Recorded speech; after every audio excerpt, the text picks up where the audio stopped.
I want to talk about something else. This is not my recent work. This is not a lot of the work that I'm working on now. This is sort of how foundations were built regarding reality and stuff. I haven't had the chance to put up newer work because I've been very focused on sort of the global model thing. And so this is, yeah.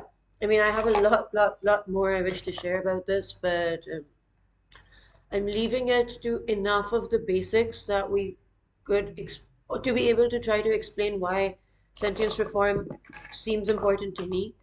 But today I wanted to talk about reality, and I shared a slide earlier where we'd established some foundations of experienced reality, which were truths without their opposites while being experienced.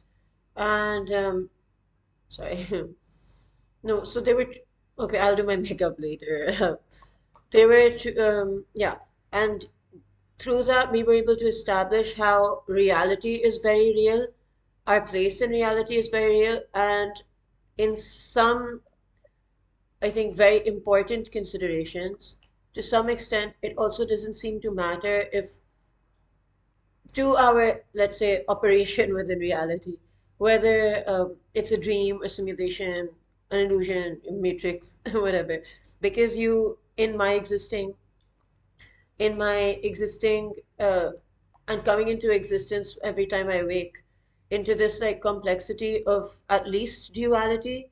So I got maybe, for instance, like right off the bat in foundational truths, I cannot establish that there's more or less, but there's something, there's like me, then there's either the thought or the observation of what is around me that is not in my full conscious control. And then the third thing is a relationship that can emerge between the two or interactions. So these things at least are experienced in sort of this waking reality that is much more complex than my conscious mind would have thought of necessarily, and teaches me or opens itself up to more information than my conscious mind would have been aware of till I get that information. Um, I don't think I'm explaining this very well, but um, anyway,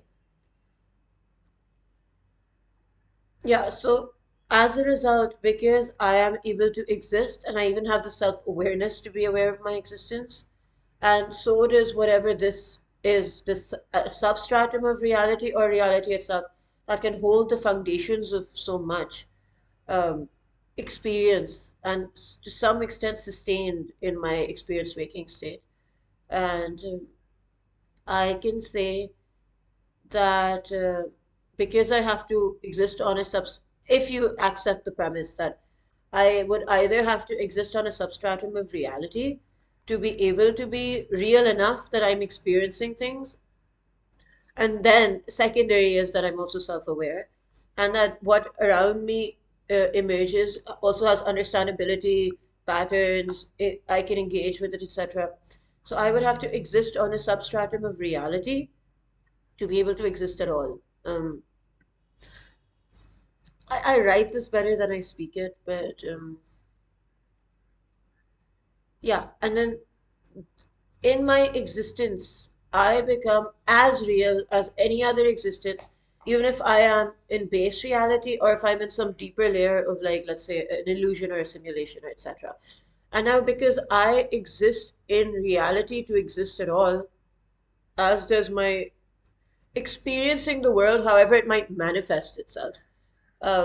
What comes forward is real. How maybe I'm able to interpret it, or what layer reaches me, that can that can be debatable, but like, or that can be explored further. But the fact that I exist and this structure exists around me that I can navigate, engage in, etc. on average, this points to my being as real as any other being or any other existence in the deepest reality, if there is one. And because I have to exist on reality to exist at all, I have a direct overlap with reality, whichever layer I may be in. And so the implications are twofold, at least twofold. The first is that it's better for me to understand optimal navigability and optimal understandability within my environment, whatever has manifested itself. The second is that I have a direct overlap with reality, so I'm real. And that direct overlap can even help me go deeper into reality in itself and understanding reality in itself. So we had established that, and then we had established that patterns emerge in my experience of waking reality. On average, for instance, I can go towards, on average, given time and given honest contending with reality and some level of ability, which, for instance, if someone is like me, like not like I'm, I'm sort of a very regular being, but like if you also are a regular being like me, and if we've reached a point we can hear and listen to a video, enough time has passed. As for like death and stuff, I have writings on that too. Death, I've mentioned this before, and aesthetics, etc., beauty, death, other components of reality, because I've developed this much, much more, but I haven't had the time yet to share it. I'm waiting for the whether or not it works, I'm waiting for the global model to improve. If not now, 3,000 years from now, but I'm gonna keep working towards it because it's an arbitrary irrationality, which I've explained later. In like prior videos, maybe in this series. It's series, I'm calling it a series, I'm giving it so much dignity. But so yeah, we've established one, that I am real. Whether or not I am experiencing reality in itself, I am real. And what emerges is on a foundation of something real too. So I can have direct overlap. I don't, it's not that I can have direct overlap with reality. I have direct overlap with reality in being real. And through direct perception, at the very least, I can explore that part too, what it is about me that's real, what realness might be, sort of like normalizing or like regulating the environment around me as much as possible, so that I can settle into maybe like meditation, deeper perception, to see what it is about me that's real, that overlaps with some level of reality for me to exist. So that's sort of established. If you think I could explain it better, I can try. I think the writings go into more detail.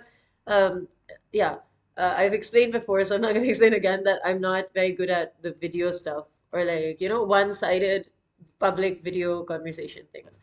Okay, so that being said, this is now a brick that we've laid. The second thing is that what I emerge into, we already mentioned, might not be in my conscious control completely. Like, I can't will the wall to go away. But patterns of understandability and navigation can emerge to increasing complexity, but also increasing understandability. At times, I can learn, oh, this is better for my health. This feels worse for my health. This immediately gratifies me better, but delayed gratification leads to better results in this case. Oh, I can like examine this tree and I understand things about it, to the point like what I observed in the sun, which is, oh, some fire, whatever, can be in this tree, which I got from holy books, by the way. This example, it's in the Upanishads, it's in the Quran. And um, I can learn things about, oh, day night patterns. How do I navigate better within that? So, oh, I can see better. Oh, this feels better to my whatever physiological being. Um, Structure, building structures, creating structures, stabilizing the environment to some extent, or like the chaotic, seemingly chaotic patterns of nature is at times that I could just wake up and find myself in a storm. But then, given time on average, I can find, oh, it's seasonal. So, like, I could be a cave person and I found myself in a storm. And then I found out, okay, no, the weather changes. This is some extreme cold, extreme heat. But then maybe in my area, a window can emerge where there's some alteration and it's cyclical. So I can learn to build a structure to protect myself from it, or clothes to protect. And then there's some levels of unpredictability that can happen. For instance, a solar flare or like, but to some extent, some structures have been created over time. If I'm able to understand and engage with reality, that will help me hedge for those kinds of things. And now that I've hedged for those kinds of things, try to understand my health better than before. Try to understand, okay, what natural duties I was born into. Can I complete them? Um, okay, we'll get to this point later. Or, okay, the environment, how can I learn to navigate within it? Increasing stability can emerge given time. It doesn't have to be the case all the time, but I've addressed that in much later writings too. But we're just building foundations right now. Increasing stability can emerge enough that, okay, I've learned to either adapt to the chaos of what is around me, or what is perceived as the chaos, or I've learned to sort of navigate it or find my way through it enough that I am able to now start seeing the order. This is one way, one path being taken. So other paths can be you are born into an environment where there's, let's say, adults around you that don't have to be ideal, but you can learn, okay, they're eating, they're doing this, they're doing that. Or, okay, I'm learning to like navigate social relationships or get this information from here, that information from here. How do I build my own heart? How do I eat better? How do I, etc. So now some level of understanding towards like sort of sustained living or like learning to deal with the storms emerges. And now, interestingly, I can also begin to engage in complexity in a way that I can create things.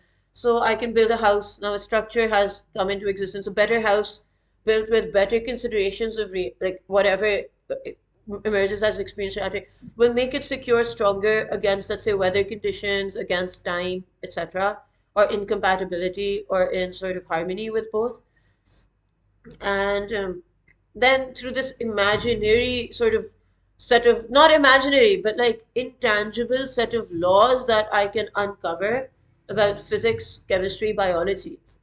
I can even learn to like build in this reality, so I can like start like you built a phone, you can communicate through the essentially to an extent the air immediately with someone on the other side. You can build, let's say, transportation trains. You can build schools where you get knowledge of these things. You can build better habits. Or so this is the second component that starts to emerge about this reality. Now the third thing about this reality also is that sometimes desires and etc. I've addressed in later writings. Right now, again, we're building the foundations. I hope I can get around to sharing those writings. I just want to make sure they're sound. You know what I mean? Like the premise is sound before I share it. So that's also reason for the delay. But basically, now sometimes what can happen is I can feel like, oh well, I have no desire. Um, but sometimes it can be that an impulse starts to call you, or you experience something in reality that is harder than you could have anticipated, and then you learn to navigate that or deal with that. But given time and an opportunity, that navigability emerges. So either you can adapt to it or you can learn to sort of find your way through that trial, which immediately you were not able to. So immediately it felt like a wall, and then over time it's like, okay, maybe I can just adjust to this, or okay, maybe I can find this other way around it, etc. But sometimes this reality can also surprise you in pleasant ways, like, oh wow, I've had this meal for the first time, I've never experienced it. Or, oh, ice cream. Or like, look at this art I've seen. Or like I said, some people maybe feel that way about their children. Or connection with someone, like love, it doesn't have to be romantic, it can be platonic. Wow, I've really connected with this other being, um, this friend of mine, or this animal. Some bond was created of like mutual care, and I did not know I could feel like this, but this is very nice. So reality can pleasantly surprise me at times in a way that it resonates with some part of whatever my makeup is. And now I have paths that emerge that can pursue it. It can be ethical or it can be unethical. How ethics can be discerned, I will come to later. But I can sometimes, within this reality that limits me and humbles me to the extent that I have to learn its rules to a great extent. And then sometimes I can realize that something that I want to do is compatible with its rules, and something really works out. Sometimes this reality rewards me, not consciously necessarily, but within this reality, taking a certain kind of ideally ethical path towards that desire or towards more expansion or actualization or whatever can result in this very complex reality with so many angles of complexity and so much to like adjust to, navigate to initially, even to the point that I am able to get some desires sometimes, or achieve things sometimes, or stabilize myself more and more sometimes, provided I learn those paths enough. And yes, I can take an unethical path, but I can also learn that through ethical paths. And this is what does surprise me about this reality, which could otherwise have just been chaotic. could otherwise have just been random or just being like, oh wow, I just have to survive it, and etc. No, sometimes like enough structure can emerge in underlying things. Like, yes, it can break once in a while, but it can be rebuilt if you've learned enough about reality and you have the time and the energy or the resources, or you've accumulated them, or you're investing in them on average, Um, and there can be big windows of like, I'm really stuck here now. Maybe it's a year, maybe it's 3 years. But sometimes even that can be moved past. I've had such experiences in my life. Given enough of a lifespan, one does. And again, I'm not limiting one who's maybe like lifespans do not have to be determinants of experience or determinants of the culmination of experience or like the annihilation of experience. I'm writing about death and stuff. Again, I just want to make sure that's sound before I share it. So yeah, surprisingly, what can happen is, oh, I had this sudden desire to achieve this thing or to feel this thing. And even in ethical ways, sometimes I can. And this reality allows it, whether it's like, okay, maybe I can't fly, but I can build a plane. I did not know I could do that before, but I can. Or, oh, I wanted to experience this thing that feels good to me, and now maybe I have the resources much later that I can go and buy my own ice cream, you know? Or I can like, okay, maybe social bonds not figuring out.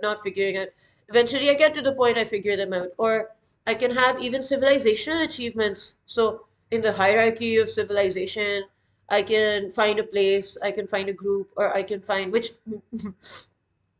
or I can find like a vocation that fulfills me or something that I've contributed in a way that more versus fewer desires are met, which maybe in the past, but before I had achieved it, I didn't know was possible. And so somehow in reality, this was able to be done too, which I find interesting about reality because it could all be chaotic. But not only does order from order seem to emerge in nature, or order from chaos at times, it's assumed or seeming randomness or chaos. I don't buy the conclusivity of, oh, it is random, but to chaos and one's limited status, sometimes humble status, yet being able to stabilize at times within reality, restabilize, create, and even see levels of fulfillment more than before towards what this organism would have been drawn to, etc. I've given again um, impulses, the self, etc. These are my later writings, so I'm still working on them. Um, I also have other writings just to like digress about aspects of like connections within science which might have been missed, or like we did the axioms of physics thing and consciousness. So there's other things like that too. There's also other things about the human experience. I've already mentioned like other philosophers and what my take on those things is. And then there are some components of these bricks that being built further, but the why questions a bit more. I'm working on those too. I have done some little work on it, but chalo. But these are sort of foundations that lead to universal sentience reform. So, and in coherence. I mean, within coherence. So this is why I'm like trying to build on these things. And then as for whether I'm conscious and everything around me is just animated, or whether everything's conscious, uh, if in a preliminary kind of way, right off the bat, one is not able to discern what it is, whether I'm conscious and everything else is conscious, or whether I'm conscious and the beings that are moving or animated are conscious, or whether I'm conscious and no one else is conscious and it's all a dream, because I exist on a substratum of reality, so that um, so that I become real, and so reality is able to be compatible with me to be able to host me, and I happen to have consciousness and I exist in that reality. If I take again, I have to list these sources. They're listed in my writings, but I don't know how to pronounce the names of books necessarily, so like I get embarrassed sharing the names, but you can check in my writings. So there's a thing I read somewhere which was that for something to be evident in its result, some level of potential would have to be in its seed. So the cause to be in the effect. Now, one could say, yes, but how are you establishing that a cause and effect relationship even exists? I say, in for consciousness, as in, I I would like to suggest that consciousness, because it exists in me and I experience it in myself, this is undeniable to me in that I'm self aware. And I also happen to exist in reality. consciousness has been compatible with reality to have manifested in me. So, self aware consciousness with will, whether or not I can discern that it exists in a will, Liam, for instance, like, oh, like another will, another person, another animal, or if they're just animated. Sorry. Whether it exists in another or in an animal or in something that moves, I know it exists in me because I experience it and I have self awareness of it. I'm conscious, I'm aware of this consciousness. I even seem to have this perceived will or drive. And so it means that the substratum of reality, not because of cause and effect necessarily, but because of the overlap of it existing at all or it having the compatibility to exist with reality at all.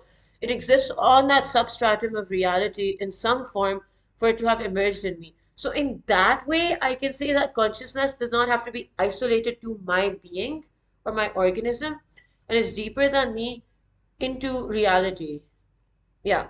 And so, consciousness basically extends beyond being contained in me or being like isolated in me to having some relationship with reality in itself for it to have manifested in me, and in that it expands beyond me into the reality in itself that is housing my consciousness, allowing me to whatever the me is also explore. No, this I am exploring, but like so also being explored in other writings. This is just one angle though.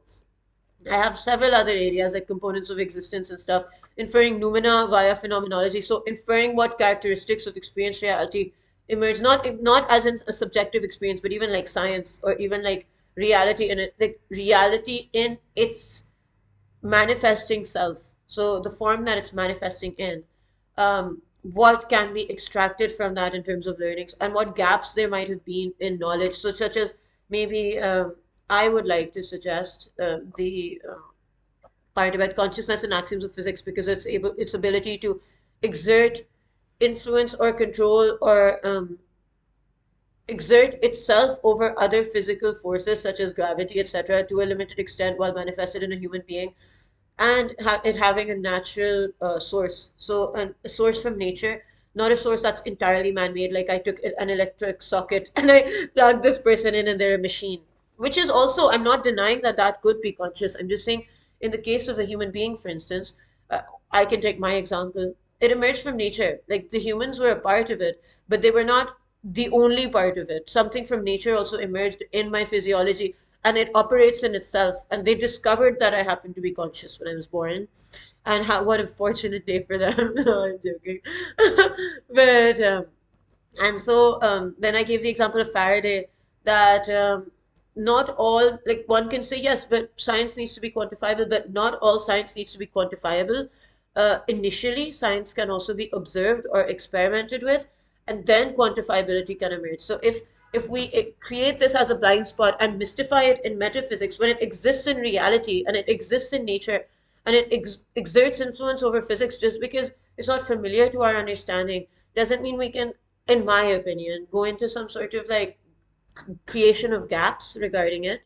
Um, A, because of the natural source that it has, B, because of the influence it exerts over nature. And see, we observe it, we did not intentionally create it. You know, maybe the first baby one might not even have known what was happening.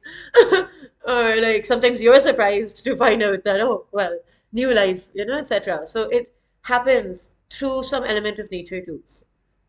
And this can also be seen in the example of a person standing upright, again, born naturally, two parents and then a baby, whatever, and then shot and then falls to death, and then gravity, other natural physics, what manifests as natural physical forces are allowed to take over that body for the remainder of that body's like existence and to no resistance any longer. And if we bring these thoughts into being demystified from metaphysics into axioms of physics because of their empirical observability, we might find some quantifiability to it, and yeah. So at least in axioms, this should be incorporated. And there's other aspects too of reality that that's what I'm looking at into the noumena part to see what can or etc. What gaps there might be that don't need to be gaps. So yeah, these are some things. And then we talked about how It's very interesting that in this simulation, Acha, so okay, it's very interesting that in this simulation, reality, whatever it is, cave, allegory, illusion, dream, whatever it is, matrix, there have been cross-culturally independently emerging verbal testimonies, anecdotal evidence that certain levels of following some sort of morality. And yes, you might say, oh, it wasn't morality in this case, but actually, almost all the cases I've studied, they do talk about harmonizing into morality, and I think I'll explain that in a bit.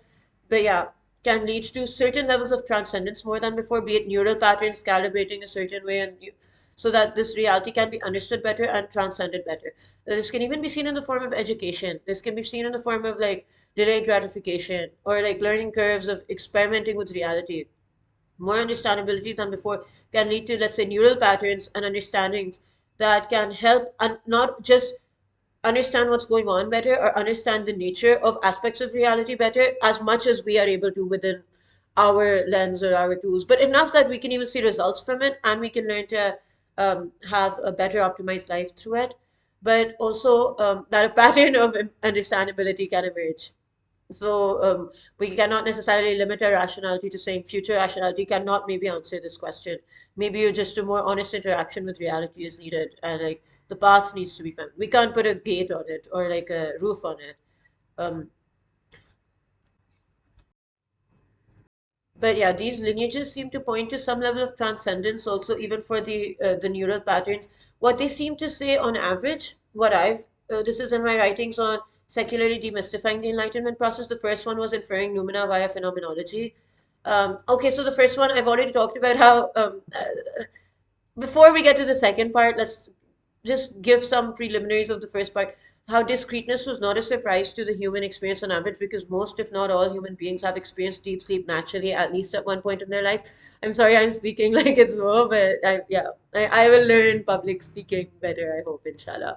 Um, but yeah, that every night and not every night, but having gone to sleep, naturally experiencing that as a being, one experiences a shutting off of reality. And then, yes, you say the dream state emerges, but then there's also deep sleep. And then you re-emerge into the reality that then continues. But while you're in your deep sleep state, that reality is not able to sort of make its presence known to you. And then when you're in your waking state or experiencing reality state, unless there's some sort of a medical thing going on or you've taken some sort of supplement, this reality is not able to be shut off necessarily just by saying, I want this to go away. I want to go into deep sleep. There may be, but there may be exceptions, but I don't think they will qualify because if you can will yourself to sleep the instant you say, I will myself to sleep, not like within a few seconds, etc. If it's a few seconds, it's still a process of then the instructions being followed. But otherwise, while experiencing this reality, like I said, deep sleep and experienced reality are not their opposites while they're going on. So while I'm experiencing this reality, deep sleep is not its opposite. I'm not sure if I can categorize them as the same thing. But it does not seem to have an opposite while it's being experienced. But I can induce a state through which this stream seems to shut off for me. But yet, discreteness is experienced. Anyway, I've developed so much more of this that now it's like, but again, we're building to. So this is like the first primary big slate. These are some empirical observable truths or some inferences, and some of them are truths without their opposites that can lead to then foundations for which truths with their opposites or more subjective truths can be navigated better, understood better. It can be understood better what paths to take, what questions don't need to be asked, nihilism and its opposite, etc. If you read the paper in detail, the fallacy of atheism or agnosticism with unknowability, even in lacking belief, not just in not believing. Whereas belief, if it's just saying blind belief, maybe not, but belief experientially still can hold more weight, even if one is maybe not able to explain it best. Um, Now we come to sort of morality. I think I've talked about this in another video, but chalo. Um,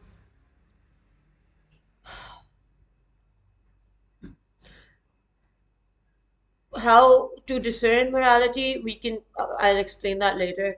There are several options, but what can be observed is that when one emerges in this reality, some sets of instruction manuals that help you understand, oh, well, if I eat, but I don't eat something poisonous, I will live longer and I will be healthier and I will be able to navigate whatever better. These sorts of like learnings can emerge from reality. Or that I can't walk through a wall, but I can walk around it and I can discover more things about reality that can A, be useful for like my organism just for survival, B, help me with understanding, C, help me with enjoyment, experiences, exploration, calibration, actualization, etc. Similarly, what I've observed about morality is that well thought out morality can serve as noise distortion reduction, where a lot of paths are being taken around one. And they can all seem okay. Okay, why not steal if everyone's stealing? Why not, etc. But if one steps back and starts to say, no, but what are higher noble values that have emerged cross culturally, independently of each other in history, and led to some sort of evolution or development, or even had limitations, and what went wrong for those limitations to emerge, or what was missing, or why they keep returning? Because I had this discussion with a friend where he was like, well, why can't I just murder or like molest everyone? Sorry, but like assault everyone, okay, and like murder everyone and steal the land. I was like, that makes more sense, like immediately, like, oh, I'm just gonna steal your land, etc. And it's not necessarily just a learning curve that no, the other person will beat me up, because it might be the case that someone doesn't. And if that were the case, we would have no vulnerable members in society left. Mostly it would just be like really angry, potentially men, and everyone else would be out of it. Not necessarily, but like it could lead to that, just force. But what seems to happen is some sort of, let's say, level of delayed gratification or level of honesty can expose me later to potential realms that I didn't know existed. So if I am honest, maybe word of mouth will spread about me and more people will want to work with me because I'm building, let's say I sell glass or something, and I'm a more honest vendor than someone else, and someone's taking comparisons of market rates and timings, and they're like, this person's more honest. I'm gonna come back to them, and they're more hardworking too, or whatever. That's just a small, maybe not the best example. But I also can learn that, okay, I can be angry and punch this next person. But if I take the time to listen to them, or maybe take the time to be patient and see what they're saying, maybe I can learn something. Or maybe something new can develop again, which my limited knowledge did not know. Or I can steal from this person, but if I choose not to steal, maybe I can find a way to earn this for myself in an ethical way, and our relationship is preserved. And now these things can build so that I say, well, the better path worked here, and it was after the faith of the better path, or trial and error, and experiencing, oh, this feels bad, maybe this feels less bad. I can oppress, I can, like, if I'm a man, for instance, sorry, man, again, I can oppress and hurt my partner to control the situation. Or I can contend with reality honestly, force myself to grow, and find an honest partner so that naturally existing potentials in reality of nourishment and a bond in truth emerge. That bond is there for me even when I'm weak. I don't have to force it anymore. It's still there for me. Like things like that can emerge, and then what one can see is that if one starts to take these paths, they can start to become noise distortion reduction of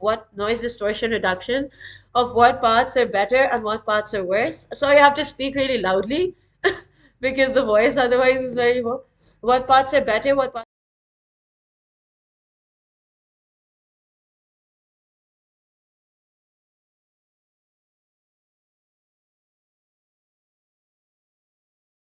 parts are better, what parts are worse, and what parts are more optimized. And now one can say, yes, but specializations can lead to a lot of ends, material ends, etc.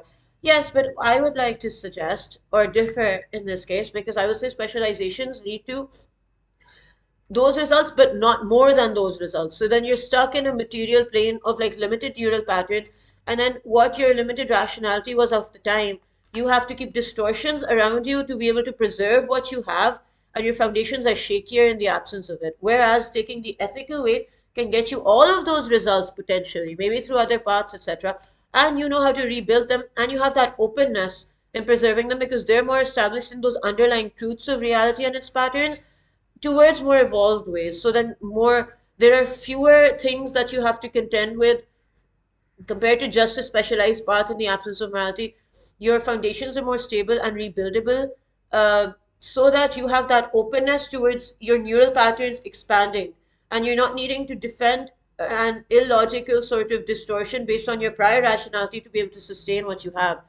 And that your results may go beyond what material results are, and that you're also calibrating in interesting ways or in more domains and so on.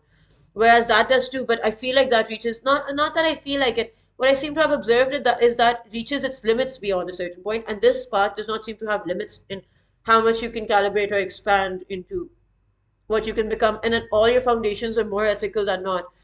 And that sort of like faith and results can sometimes result in discoveries of potentials of reality towards more noble ways, or your own being actualized in more noble ways that can result in, let's say, more light or more good or more of a sort of whole experience even for you regarding those potentials of reality that are then closed off to those that chose corruption, etc. instead.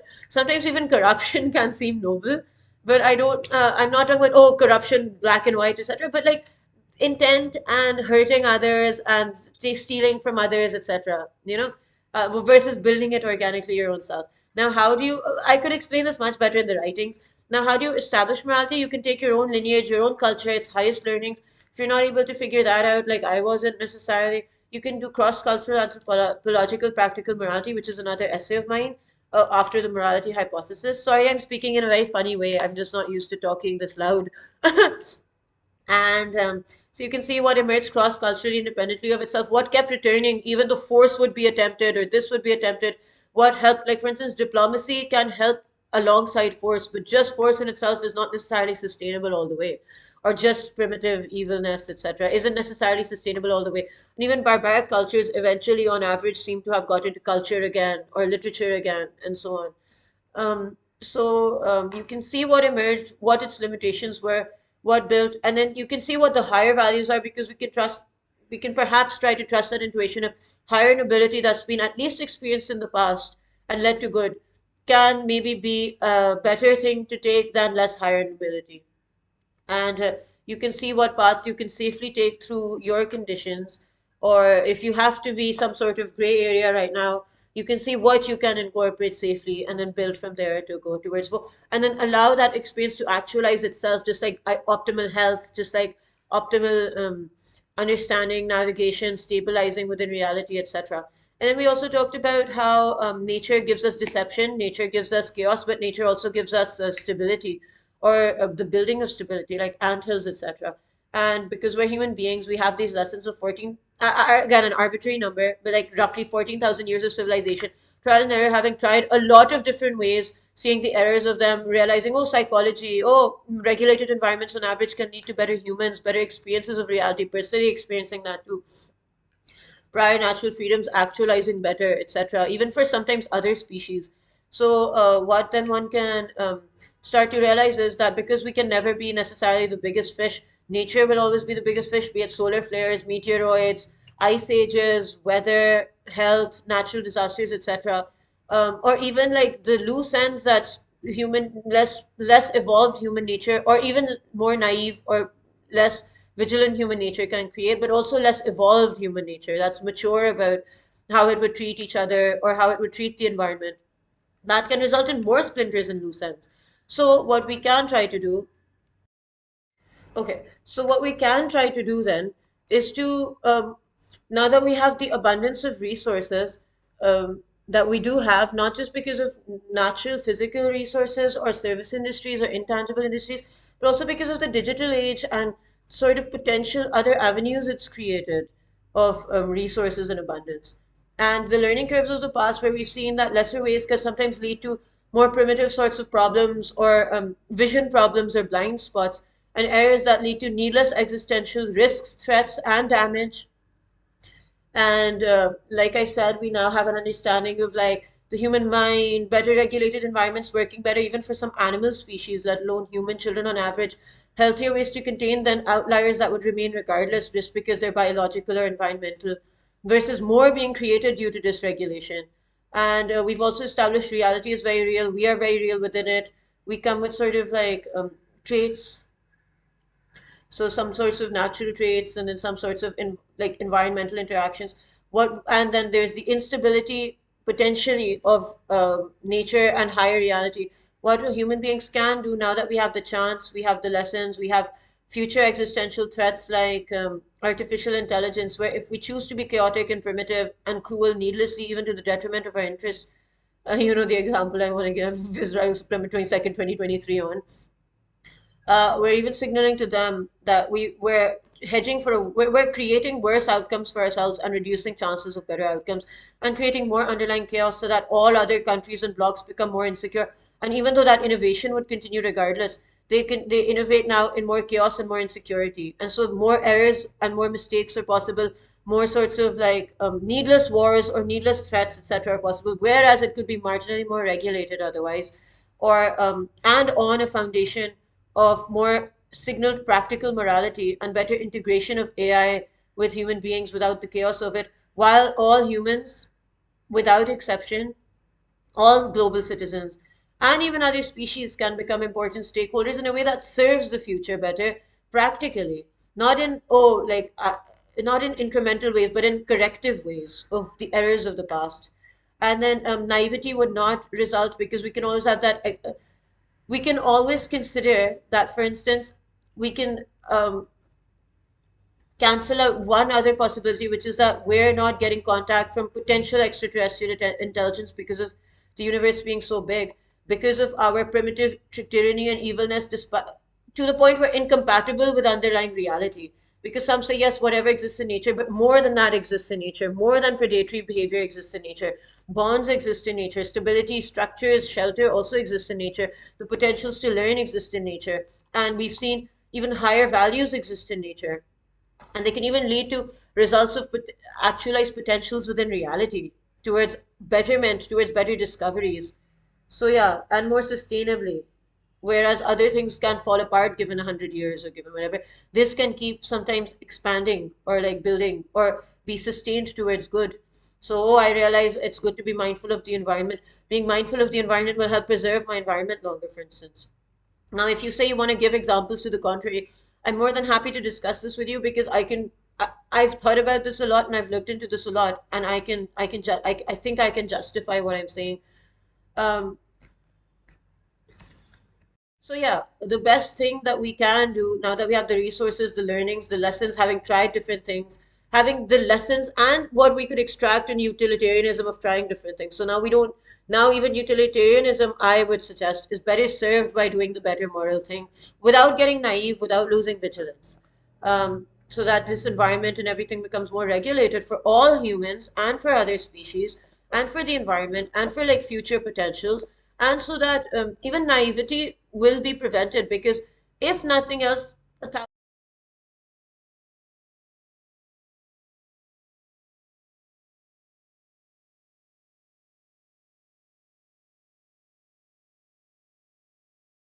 even naivety will be prevented because if nothing else, 1,000 or 3,000 years from now, there could be the existential risk of artificial intelligence attacking us, or it being peaceful and us like accidentally dodo bird extincting it. So we can learn to be more mature so that we don't cause that, but we also show that we have, let's say, teeth, so that we can defend ourselves. So like weapons industries, in balancing everything and each other, and in creating a separate function for themselves, which is recycling things that are near expiration. So they create a second industry which legitimizes them. They're more legitimized in peace, in balancing and maintaining the order of universal sentience reform to keep peace. And then they also need to keep developing for, let's say, future AI threats and so on. So they're more legitimized in peace as opposed to needing to wait for wars to make their stocks more important. Their stocks will then become important as a foundational component, just like medical stocks would be. And it would be in their favor to practice more peace because that sustains their models longest, and it also legitimizes them as a healthy function of protection and preventative measures. Whereas because they're also recycling older weapons as etc happens, they stay relevant in another department in an ongoing way.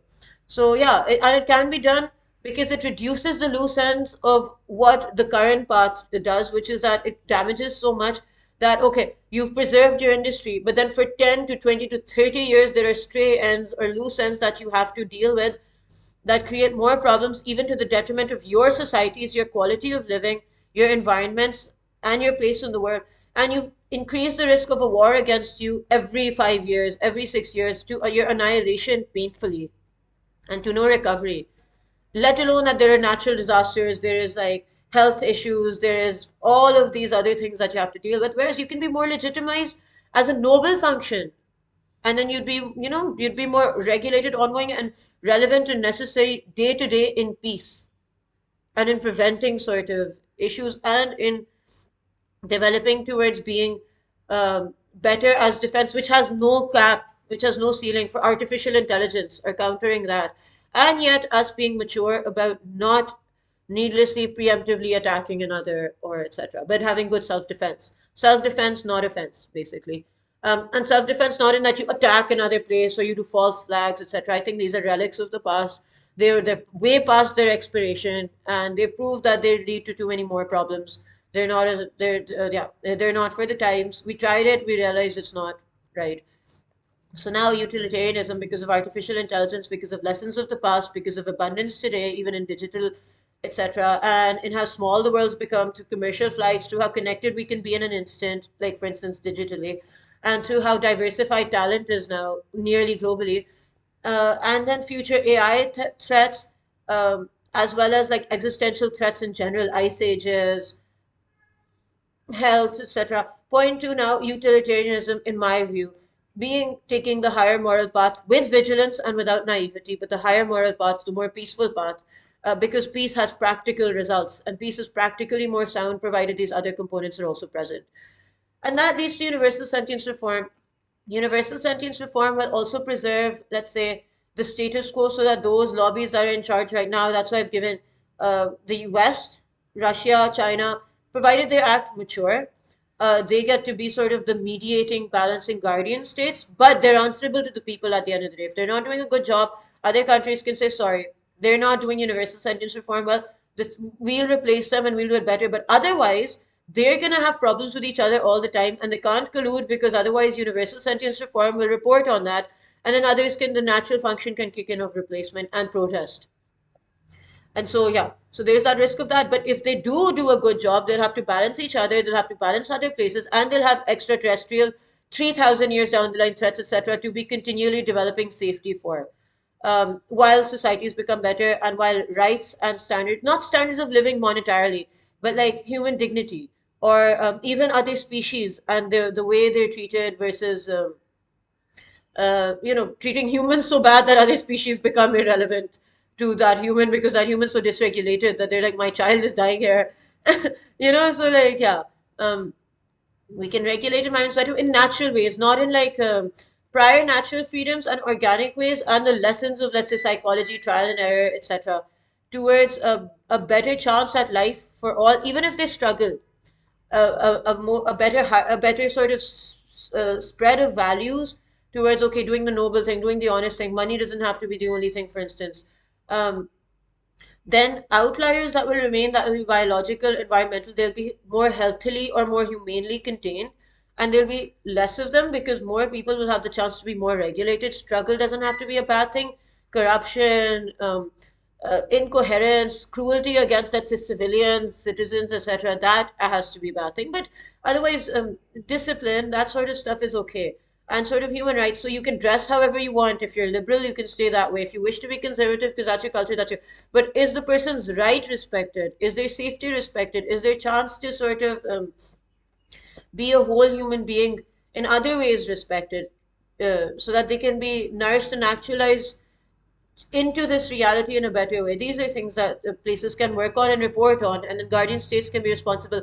And because guardian states are going to be the mediators, we can find ways for them to, as a privilege for being the guardian state and for keeping peace in healthier ways and for ensuring peace and like sentience reform with prior diversity, natural freedoms, or natural cultures preserved. They get the privilege of then having some sort of an advantage in the mediation or in their presence being there, so that they can also be vigilant. Like, it can work. These are just preliminaries. This can work. Explain better in the writing. But yeah, and then the same group, again, it would not take ongoing funding, and it would not fund anyone either, no gifts or anything. 30 honest people, I argue, at least 30, you would always find in history, who are brave, who are willing to be working towards better. And it would be like a background running software of renovation, maintenance, and upgrade, all transparent, all open to the public, with the public's approval. Um, it would not engage in state secrets, etc. Although I think that's a good function to remain because it keeps states in check and people that are in those positions in check. And so I'm super supportive of that. But like this would be a different function. So this wouldn't be doing that. This would already map out, like it would have two blueprints. One is its internal workings. Anyone can be fired. For instance, even if I was working in it, I could be fired if I'm not doing an honest job. And uh, the second blueprint would be of the global model and how it would be run. It would not be artificial, so it would take like natural, organic sort of steps. It would see what history developed, or like, okay, these are the balancing, mediating states, so they get a little bit of a preference. Yes, they'll have to negotiate among each other too, but that can be mapped out. Like I said, when we have reached the complexity, we can edit genes and we can bring extinct species back to life, or we can travel deep underwater or into outer space, etc. This is not complexity that's, or like manage organizations globally, or even to COVID management. This is not much complexity. We have digital currency. What is that? You know, that's just the thing now. We cannot like we cannot excuse and there is too much risk in not doing so. There are too many damages in not doing so, and it's just too inefficient not to do so. It increases civilizational entropy too much, even against perpetrators. So that this can be worked into, and this would solve, let's say, if this is three things that are being worked on, it's solving a bunch more that right now are ongoing and that create more problems than necessary. And then it could have free reports on, let's say, a country, any place on it, what natural resources they have for their health, like herbs, etc., or how they can, within their own resources, even if it's a mud structure, build structures better to account for natural disasters, or like patterns of natural disasters, or things like that, or how sanitation can be managed within your own resources. So one doesn't need to go send it, etc. So that you can take reports of your city. Some like one kid even who's there who really cares about his community or their community or her community and doesn't have the resources can then, okay, they can form a community effort and try to make things better in very peaceful, rudimentary ways. Like for instance, the Indus Valley civilization, it had really good sanitation. That's ancient. It's not some modern technology and stuff like that. You know, it can have those kinds of reports. It can preserve prior natural wisdoms in history, learnings, lessons of the past, without corruption, without games, without propaganda. And this would be checked by the public. I'll explain that. So it can preserve those wisdoms. Sometimes religions can secularly have predictive power in wisdoms of higher morality if they're understood correctly. You don't have to take the entire framework to be able to say, okay, there was something here that had predictive power that works 1500 years from now or 2000 years from now. So that's interesting, or 3000 years from now. And then I don't have to, but okay, what lessons we learned about higher evolution, what lessons we learned from history, what happened in history, why to take the better path, etc. And now, how this is all going to be monitored so that it can't be corrupted is that the public's feedback is going to matter. The public is allowed to protest this. I'm sure we can come up with a software and app that everyone has access to. And countries can customize that so that if they don't want certain information to reach their people about another country, let's say, or about other propaganda, they can approve that only these lessons, which we've said that this is our religion or this is our history, so only these things are accessible to those people, but that they can give certain kinds of feedback about only certain things that the country is doing, which all countries will have agreed to some level. Okay, human rights being better within 5 years, to some extent, doesn't have to be in clothes, but it can be in sort of that person's dignity, whatever their gender or whatever their income status or race, ethnicity. So then in those terms, one can report, no, I disagree with even, I contend with, let's say, or I disagree with this thing you've said in history or how you're interpreting these events. And yes, people can even try to plant bots and stuff, but that's fine because if you're based in truth, even if they try to hack your things and delete everything, you can rebuild it. And second, then you can give a counter example that this is how it's in truth, these are the sources. But if you're willing to refute that too, we're willing to look into it. So it will be looked into if there is some sort of feedback. And simultaneously, they can also say, no, you're not interpreting what's going on correctly because this is what's actually going on, or this is what's being said, but we don't feel this is being heard. In which case, in a very without getting involved in personal details, there can be an investigation into whether that's the truth or not, and whether execution is taking place or not. So that way, we can even sort of start to discern whether some place or its government is trying to play a dirty game against its people and against universal sentence reform, or if the people are mistaken or being confused by propaganda, etc. Because A, you have history, that you can use as sort of a reference point. B, you are based just in truth, and you have nothing to hide. And these are rules that the public and leadership had said were okay enough beforehand. And then C, you can obviously observe truth to see what's emerging. And given enough time, evidence does emerge that one is able to understand and discern through critical thinking and prior experiences in history, etc., what the truth is. Such as we were like Israel's propaganda fell apart September 22nd, 2023 on, especially over 19 months, no matter how much funding they put into it and everything. Initially, they had very successful propaganda, but they expired at their own selves, and the truth is coming out. And now we're more willing to believe the victim, which is Gazans in this case, whereas previously we didn't. Previously we used to be like, no, maybe the propaganda is true, than the perpetrator. And in other cases, we don't fully believe those that are being accused as being perpetrators because there's more gray areas there. And yeah, so even if we blame them, we know, okay, it's etc. So yeah, that's why the civilizational model can adapt to reality better, so that these questions, so that discovery, so that actualization and stability can be developed into more coherence, underlying coherence, natural coherence. And yeah, and now as for other writings and stuff, I will one day share them. I'll one day share them. There's a lot more. But yeah, these are just some components. There are other components to it too. Like it would be about 30 people. It would be an initial funding of, let's say, max $1 million. Just to give an example, it could be in a place where currency is and that funding can be raised, for instance, by my savings, if I can make savings like that or something. It doesn't have to be like etc. Only if like the blueprint and all is complete. It would not go to any individual at all, not even a cut, not even a salary.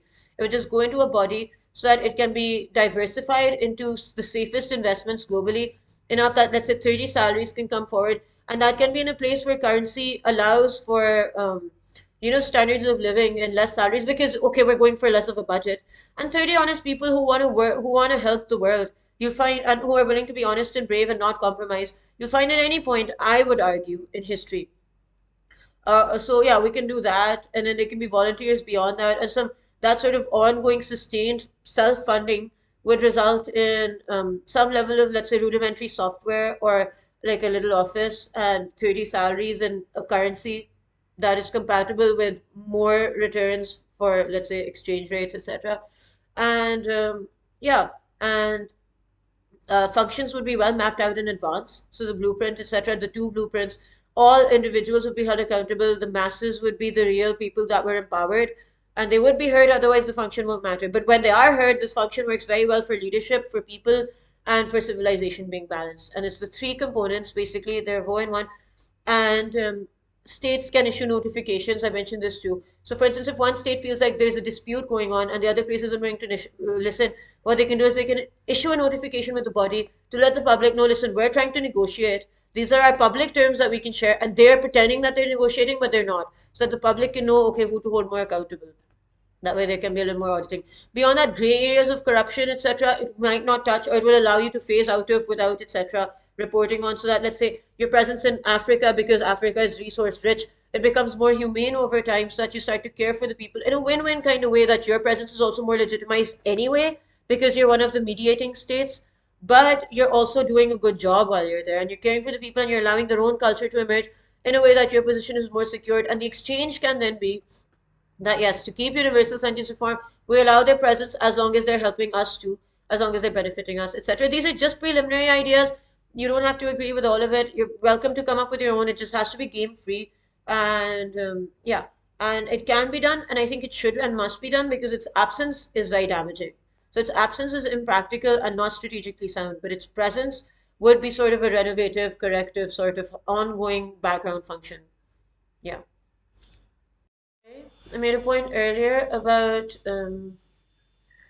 secularly demystifying enlightenment, and I wish to add a point to that, which is that what it seemed to me cross-culturally seemed to emerge on average was that you try to complete your duty, you try to follow any desires you might have in the ethical forms, you try to live a moral life, and then with these things being done, maybe care more for your health, care more for the environment, do some service for others, etc.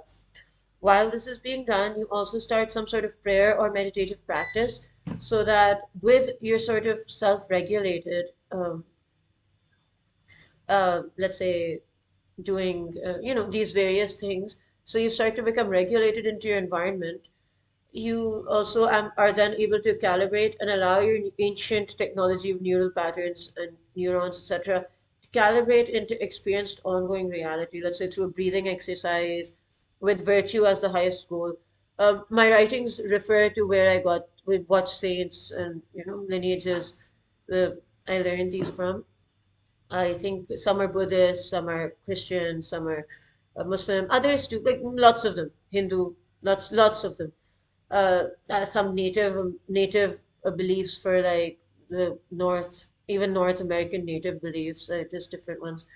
But yeah, so then to sort of then harmonize with nature and environment by doing your duty, living an honest life, doing the ethical thing, and following desires in their ethical forms if you have desires.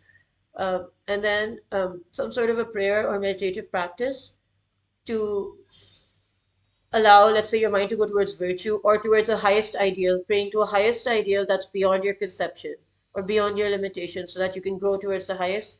And through that process, also allowing your body, your being, yourself to calibrate into this ongoing reality so that more wisdom can emerge, more understanding can emerge, and more optimal navigation, etc., can also emerge, and you can understand your experience of life in a more better, interesting, maybe natural way, like a tree that fully actualizes, that kind of thing. There are several points that I've missed, and maybe you should read the writings. And there is so much more to say with the new writings and stuff. Maybe, inshallah, after a few months, I'll like start focusing on those.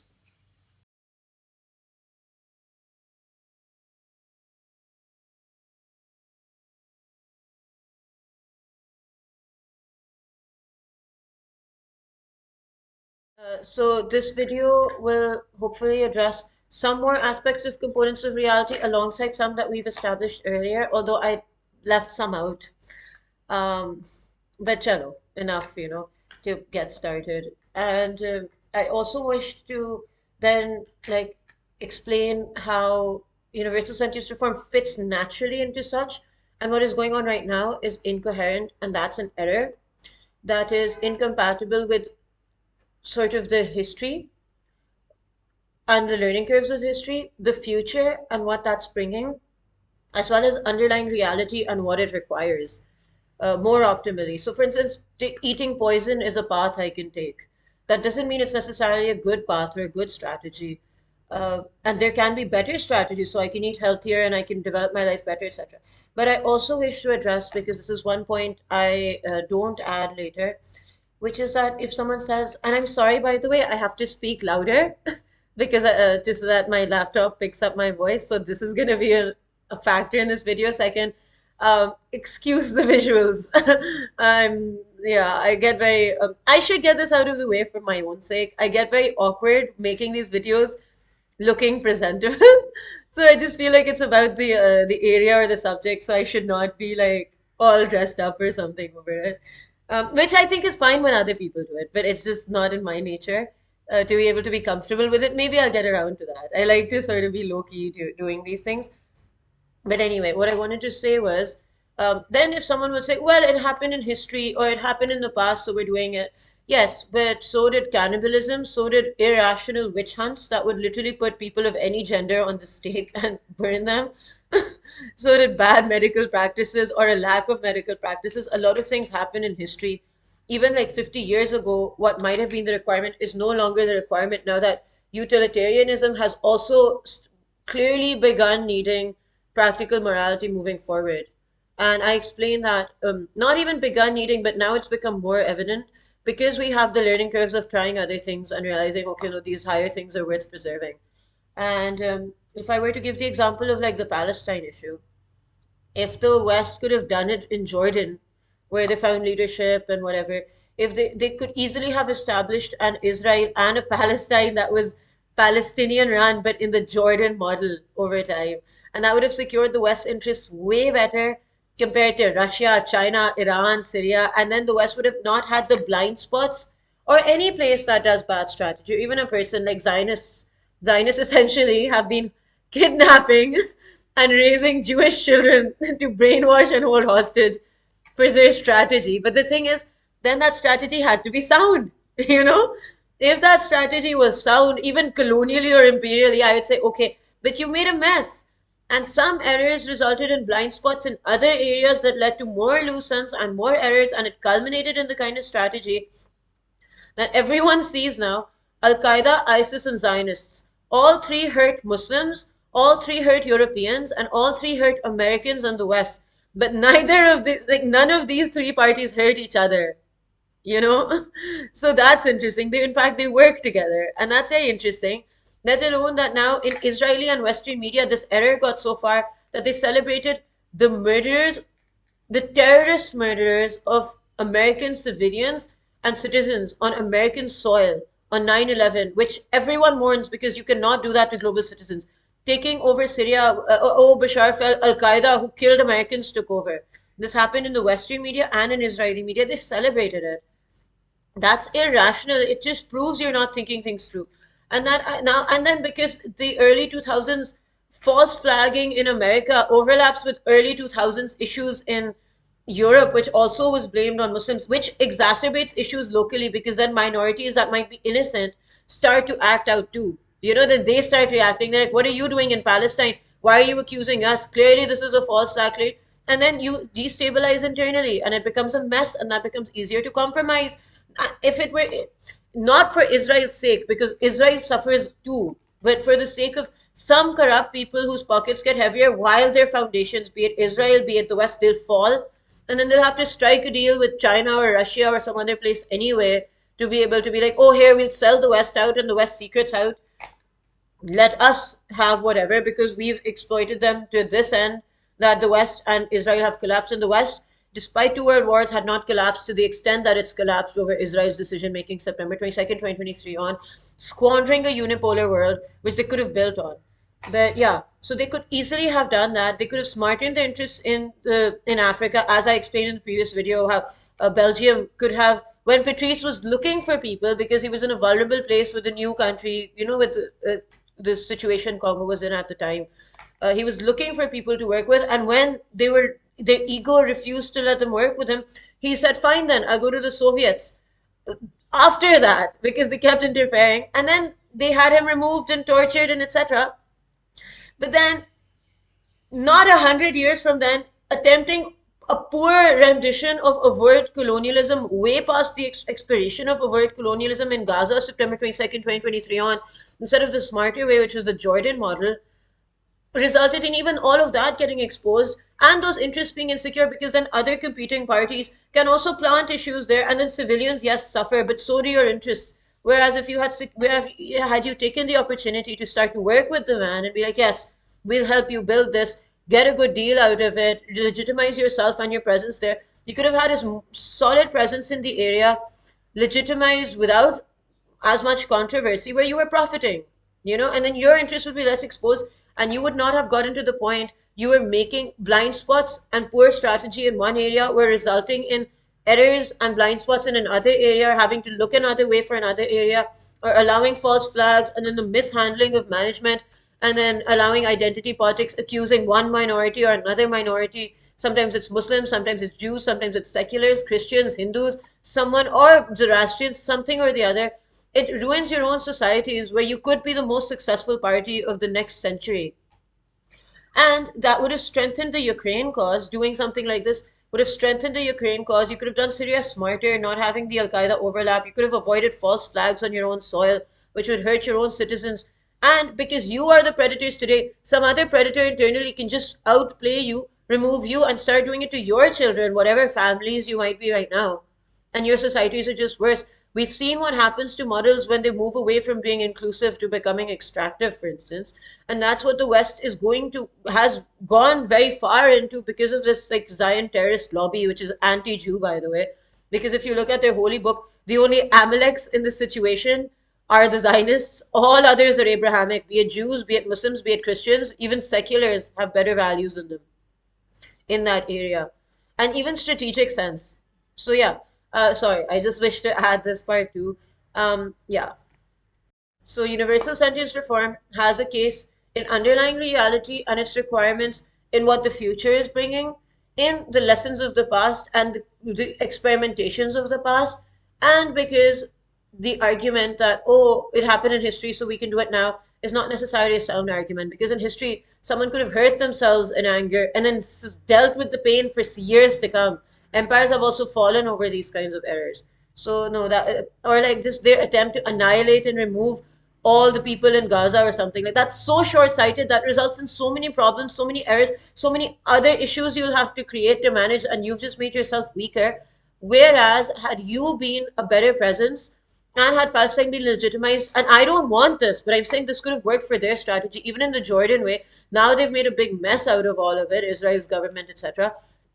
Your people would have been more inclined to raise kids or to have families, and you would not have as much of a problem. Western presence would be present in Jordan, in Palestine, the way Jordan is, whatever. You could have done deals with the rest of the Arabs. You could have had a stronger position with Iran and had more coherence, so then you wouldn't have alienated 21% of earth Muslims and all seculars that are aware of this now against you.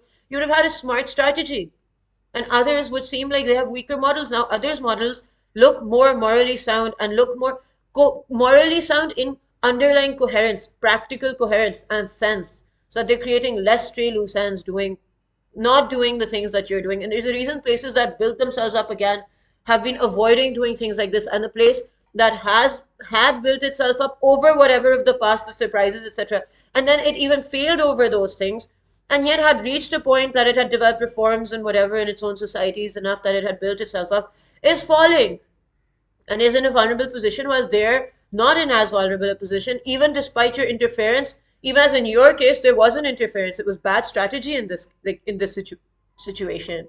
So yeah, I just wish to add that. There are aspects of reality also. I talked about. I do not address here awareness, deeper questions, etc. But anyway, yeah. To say, it's no excuse to say, oh, but this is hard to do. COVID management was done, wars are done, all kinds of things are managed. Complexity to the extent we can build a little chip that can run a whole like computer or like even weapons or all kinds of things. We can edit genes, we can bring extinct species back, we can travel to space and back, we can travel to the bottom of the ocean and back. We can do so much. It's not an excuse when its absence is hurting interests, even for those that lobbies that are trying to prevent improvements to the model or corrections to the model, and its presence would solve for several issues, securing their places better.